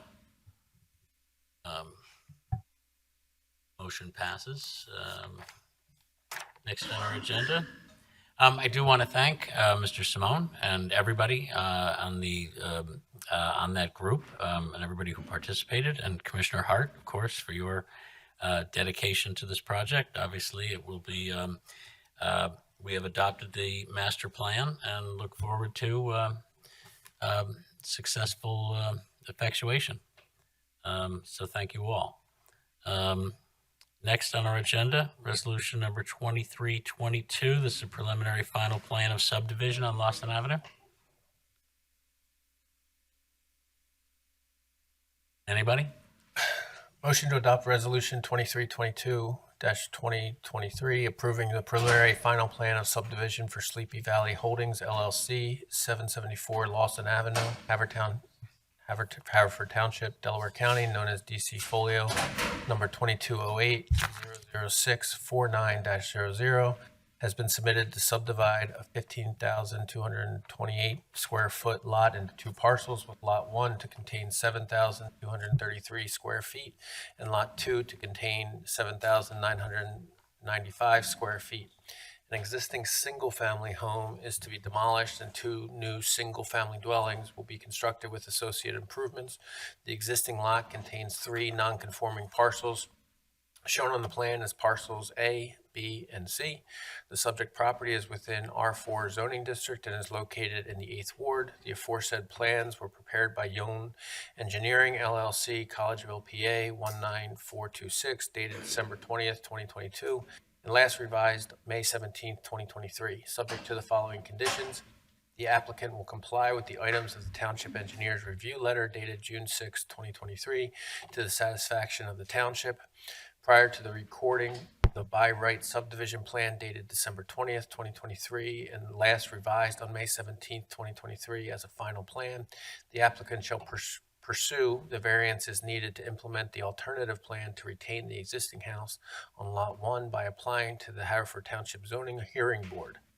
In the event that the Zoning Hearing Board, or number 3, in the event that the Zoning Hearing Board grants the necessary relief to implement the alternate plan as the final plan, and if no appeal is taken from such approval, the applicant shall record and develop the properties in accordance with the alternate plan.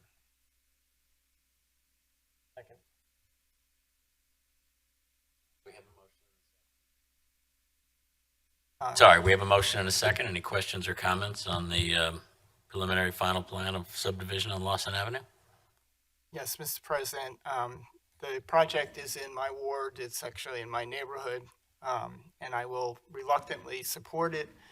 I say reluctantly. I think the best thing for the neighborhood would be for the house to be renovated and a second house not be built on a steep slope. That's not an option for us, unfortunately. The neighbors who live close to this property definitely do not want 2 new homes placed there. So this is the only way that one house can be saved. But again, we're infilling our neighborhoods. We're every space that's available, we're putting houses in. It's unless we make some changes, this will go on. Thank you. Commissioner Hart, any other questions or comments? Yeah, we've really got painted into a corner on this one. If I'm a developer and I want to do A, but if I don't get A, I'm going to file for B, and I can do, we're voting on something, we're really, the guy's going to get whatever the zoning board hears. We're kind of immaterial in this decision. I feel like I've been painted into a corner, and we're just going to go with whatever he can get on this thing, but he can do it by right the one way, and he has to need variances the other, so. Well, Commissioner Wexler, you could vote no. I could, yeah, well, doesn't matter. He's still going to go. If he doesn't get the one he needs, he's going to get the other way. So it's kind of doesn't matter how we vote, though. We could all abstain. No, don't make me call an executive session. No, you cannot abstain. I will remind everybody of the rules that when somebody chooses to abstain from a vote, they must list the reasons why they're abstaining. And we don't feel like doing this. Is not a good reason for abstaining from a vote, okay? Yeah. It just seems a convoluted way to get an approval plan for a land development. It is unusual, but we have been advised that this is lawful. Yeah. I don't doubt it's lawful. It's just doesn't seem good for the neighborhood, that's all. Well, Mr. Berman, if you would hold your nose and ask everyone to please cast their vote. Commissioner Gondik. Yes. Commissioner Forresty Grubb. Yes. Commissioner McCluskey. Yes. Commissioner Quinn. Yes. Commissioner Hart. Yes. Commissioner Wexler. Yes. Commissioner Trombetta. Yes. Commissioner Holmes. No. Good for you. The resolution passes. Okay, so our next resolution is Resolution 2324 of 2023, Parks and Recreation, a purchase with ARPA funds of LED lights. Mr. President, motion Yes, to Commissioner adopt Hart. resolution number 2324, 2023, that the Board of Commissioners of Haverford Township hereby approves the use of $12,769.36 of the township's American Rescue Plan Fund allocation for the purchase of LED replacement lights in Bailey Park, Highland Farms Park, Elwell Field, Preston, Westgate Park, and Mary Place. Second. We have a motion. We have a motion and a second. Any questions or comments? We did hear about this last week. Good use of ARPA funds. Mr. Berman? Commissioner Gondik. Yes. Commissioner Forresty Grubb. Yes. Commissioner McCluskey. Yes. Commissioner Quinn. Yes. Commissioner Hart. Yes. Commissioner Wexler. Yes. Commissioner Trombetta. Yes. Commissioner Holmes. Yes. We now move to the portion of the agenda covering contract awards. Our first contract award is for the Public Works Department. Mr. President, make a motion to award the 2023-2024 salt contract to Eastern Salt Company Incorporated in the amount of $73.73 per ton, submitting the lowest responsible bid. Second. We have a motion and a second. Any questions or comments? We did hear about this contract last week. Mr. Berman? Commissioner Gondik. Yes. Commissioner Forresty Grubb. Yes. Commissioner McCluskey. Yes. Commissioner Quinn. Yes. Commissioner Hart. Yes. Commissioner Wexler. Yes. Commissioner Trombetta. Yes. Commissioner Holmes. Yes. Also, we have purchases, and we have a police department purchase for traffic speed signs with software and hardware. I will entertain a motion. I'll make the motion to authorize the purchase of 4 traffic speed signs with software and hardware from All Traffic Solutions, 3100 Research Drive, State College, Pennsylvania, under CoStar's contract 012E22-305 in the amount of $21,231.19. Second. We have a motion and a second. Any questions or comments on this purchase? We heard about this last week. I would just throw out to the chief on this one that I personally find a lot of value in this purchase with regards to the safety of our streets. And so I know that it was voiced at the work session, and I'll just reiterate it, that to the extent that you come back and try to get some more of these speed signs, you definitely have a supporter in me. I'll be back. Yeah, four doesn't go a long way in this township. That's with the amount we move them around. But this young lady that bought Warrior Road, we've had them there 6-7 times over the last 2 years, and they work for about a day. Yeah, they're a great asset. They are portable. We do move them around. We get multiple requests. We can only keep them in one area for up to 10 days. Then we have to move them to the next area. So, but they do their job well. Thank you. Any other questions or comments? Hearing none. Mr. Berman. Commissioner Gondik. Yes. Commissioner Forresty-Grubb. Yes. Commissioner McCluskey. Yes. Commissioner Quinn. Yes. Commissioner Hart. Yes. Commissioner Wexler. Yes. Commissioner Trombetta. Yes. Commissioner Holmes. Yes. Finally, last purchase, purchased by Parks and Rec for LED lights. I'll entertain a motion. Can we do Motion to authorize the, motion to authorize purchase Go ahead. LED light. Sorry. I got it. Got it, okay. Motion to authorize the purchase of LED lights for basketball courts in Bailey Park, Highland Farms Park, Elwell Field, Preston, Westgate Park, and Mary Place from Colonial Electric Supply Company Incorporated, King of Prussia, PA, under CoStar's contract number 008-E22-779 in the amount of $12,769.36 to be paid from the Township's American Rescue Plan Fund.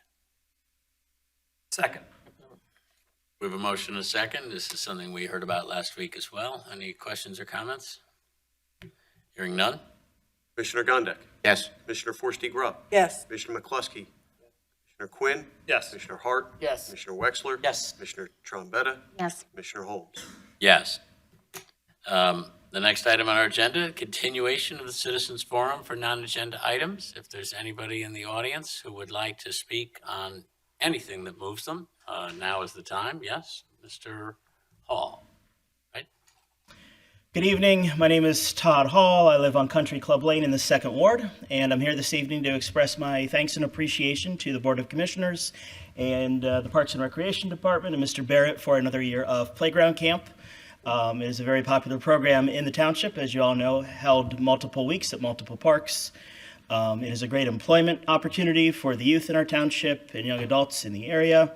And for the children, it provides much structured and unstructured playtime during the summer. It's a great way to keep them active and around their peers. And so I just wanted to express my thanks. Thank you, Mr. Hall. Would anyone else like to follow that? Yes, Ms. Alvery. Short and sweet. Thank you for voting for the Brookline Park Plan. We've worked long and hard, and we can't wait to see it in fruition, but totally agree that the sooner we can clean up the lot and make it more appealing and playable is the better. Thank you. Thank you. Thank you for your work on it. Yes. Ms. Riley. Hi again, everyone. Monet Riley, 400 Glendale, Commissioner candidate. One, I heard about the parks and walkability, and Mary Place is terrible. And I live in Haverford Hill Condos, which is directly across the street from Mary Place, and we've still driven the 200 meters because I don't trust my children crossing that street, because if you've ever see that entrance, it's right on a curve of Glendale, so it's basically a blind curve, and the cars whip around that, so it makes it really a hazard in terms of getting hit by a car. So we definitely need better walkability of that park because it has a walking trail and you have to drive to the walking trail, which makes it seem less usable. But speaking of Glendale, what are we doing about repaving the streets that Aqua is completely destroying? I mean, if you've driven down Glendale, if you haven't, you should drive down Glendale. And I'm sure Commissioner Wexler knows it's terrible. And I know they're not done yet, but Lawrence is done, and I don't think Lawrence is paved either. and it's really bad. So I'm asking for myself and for my neighbors if we can have a plan to repave Glendale when Aqua's done, because they're doing a terrible job patching it. Other than that, I wasn't able to make the meeting last month, and I wanted to thank you all for purchasing those 2 Stryker Expedition chairs. I actually ran into the chief of the EMS at the National Night Out. I told him as well. So I told you already I live in the condos. And last year in June, I had the unfortunate luck of pulling my back out. And I couldn't walk, and I had to call 911 to transfer me to the hospital. And when they got there, my building, because it's small, does not have an elevator. And they told me when they came, they were like, these chairs are only meant to go downstairs. They're not meant to go up the steps. And normally they would be able to transport you up the elevator and then down. So I had very fortunate that the 2 EMS workers and a Haverford police officer carried me up the steps to then carry me down the steps.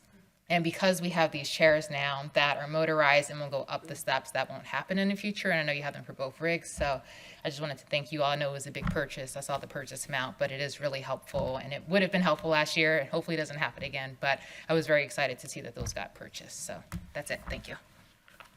Thank you. Thank you for sharing that. Anybody else on the left? And on the right? Okay, next on the agenda is new business. Any of my colleagues have any new business to present to the board?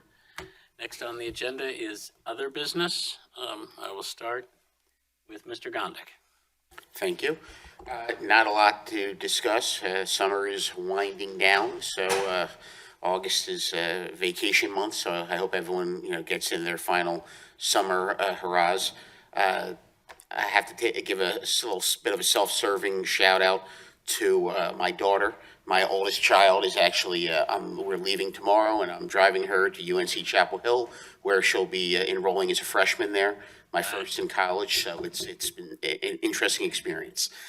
But other than that, just stay safe for the rest of the summer, enjoy the rest of the summer, and we'll be back in the fall and with lots of stuff on the agenda and keep moving forward. Everyone, have a good one. Prepare yourself, Dad. It's going to be more emotional than you think. Ms. Commissioner Forster, you up. So the Haverford Township Free Library is ending their summer reading programs, and they have been in full swing for all the weeks of the summer. Over 500 adults, teens, and kids were registered for the reading incentive programs. And the children participants have read 130,000 minutes. So that's a lot of reading to keep their minds active over the summer. It is also wonderful that the Friends of the Haverford Township Free Library and Kaufmeyer's Ice Cream have teamed up to further encourage the children to read. Each child that has read 800 minutes this summer through the Summer Reading Club gets a coupon so they can have a free ice cream cone at Kaufmeyer's. So that's a really lovely program and a great sweet way for the kids to end their summer before they drag their feet back to school in September, which is what I will be doing with a great deal of anguish, but excitement too to see the new shining faces.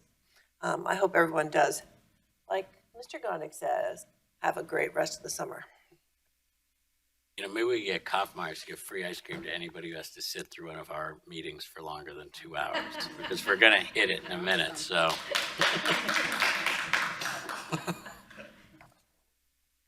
Mr. McCluskey. We've been gradually losing numbers as this meeting has gone on, I think. So I'll keep it short as well. But just to highlight something Mr. Berman said about the music festivals this fall, for the people in that surrounding neighborhood around the Oakmont School, there will be a break. They will not be on back-to-back weekends this year. The first music festival will be on September 9th, and the second one will be on October 14th. So hopefully everyone can continue to enjoy them, but it will give the neighborhood a little break there in between. And that's all I have for tonight. Enjoy the rest of your summer. Thank you. Thank you, Commissioner McCluskey. Commissioner Quinn. Yes. Okay, I would like to address the trees along Brookline, because I got lots of calls about that, and they did the work while I was away. So when I came back in out of town to drive up and down, I understood why everybody was mad, but I want everybody to know that that was not us. That was PennDOT who did that. It was because it's a state road. I tried everything. Dave tried everything. I think we all tried everything to have the trees not be cut back the way that they were, and I don't like the way it looks, but I just want everybody to know that it was not us. So, because all the emails said that it was us, but it was not us. So, and the other thing is they're beginning work tonight, or maybe not tonight because of the rain, but this week along up by Kettle and down to replace the sewers to. That's correct. Yeah. They're out there tonight. Okay. Well, that will be that'll be blocked off until 8 o'clock tomorrow, and will that last all week or? They're going to get it done as quickly as they can. They would like to get this remedial work done tonight. So fingers crossed. All right, good. Okay, well, thanks, and enjoy the rest of the month, and that's all I have. Thank you, Commissioner Quinn. Commissioner Hart. I'll be brief. Thank yous to my colleagues for supporting the plan. And special thanks to the steering committee who worked for over a year, put in a lot of time, did a lot of interviews, got a lot of feedback, and I think we ended up with a wonderful plan that's going to be a great addition to the township, but most importantly, I think will be a great addition to the neighborhood. It is definitely a walkable area. We want it to continue to be a walkable area, and the finished product will be a great asset. So thank you. Thank you, Commissioner Hart. Commissioner Wexler. I'll be brief as well. I know we're not back at school yet, but today's the first day of fall sports season. So we got a lot of kids riding the practice fields on bicycles. You'll see kids with helmets. They were out here practicing. So field hockey, soccer, you got football, all the fall sports for both high school and grade school started back. So the summer's kind of ended for if you've got kids that play sports. So just be careful out there. They're driving back and forth to practice. Practices are ending 8:30 to 9 o'clock, so it's dark when these kids are walking home. So just please pay attention and slow down. That's all I have. Thanks. Thank you, Commissioner Wexler. Commissioner Trombetta. Since I didn't speak much of the remaining of the meeting, I figured I'd save it all for this point. Just wanted to remind everyone that there's 3 programs that residents and/or township businesses can apply for right now. First, our seniors, widowed, and permanently disabled residents who qualify for the Pennsylvania Property Tax Rent Rebate Program have until December 15th at 4 p.m. to apply with the township to receive a $500 economic recovery payment. Details about the program can be found on our website. Second, you might recall that the township received a grant from the USDA to explore and encourage composting in the township. So among other features of the grant, we have a special opportunity for residents to try out composting for free for 2 months. This is only open to residents who are not already using composting services and is limited to 600 households. So to get started, residents can contact their preferred composter and see if they're participating in the township program. Finally, for our township businesses, our Women and Minority Business Enterprises Economic Development Competitive Grant Program is open for application now through September 15th. Have to apply before p.m. that day. And as a reminder, we're awarding up to $10,000 to up to 10 eligible businesses that are at least 51% owned by a woman or minority and have a plan for how to use that money to improve their business, either physically or through promotion or through another creative use. More information about eligibility and the application can be found on the township website. And speaking of our website, in case you haven't seen it, Haverford Township's website has a fresh look, reflecting our township's commitment to enhancing user experience and accessibility. I wanted to extend my heartfelt appreciation to our dedicated IT department with a special shout out to Christina Mann, who's behind the scenes right now. Their relentless efforts and expertise have been instrumental in transforming our online platform. So I encourage viewers to check it out and share their feedback by emailing multimedia@havtwp.org. Finally, I wanted to echo Mr. Hall's comments to give a special shout out to our Parks and Recreation Department for their exceptional summer programming. My son went through, he did a tour of the township, not necessarily intentionally, but we got to do creek jumpers, Paddock Park, Merwood. Anyways, you don't need to know where he went. But this season, they've truly outdone themselves with providing an affordable and organized and incredibly fun offering for our community's children. So thank you. And that's all I have. Thank you. Thank you, Commissioner Trombetta.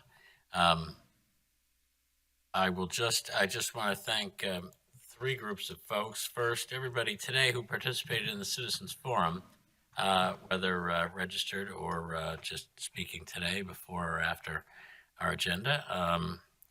I appreciate everybody's input. We do listen and pay attention to and learn from the folks who are willing to get up here at this podium and speak. And so I appreciate it, and I encourage everyone to do it whenever the spirit moves them. I also want to thank all the people that were involved in the effort to transform Brookline Park, and commend my colleague, Commissioner Hart, for his advocacy on that.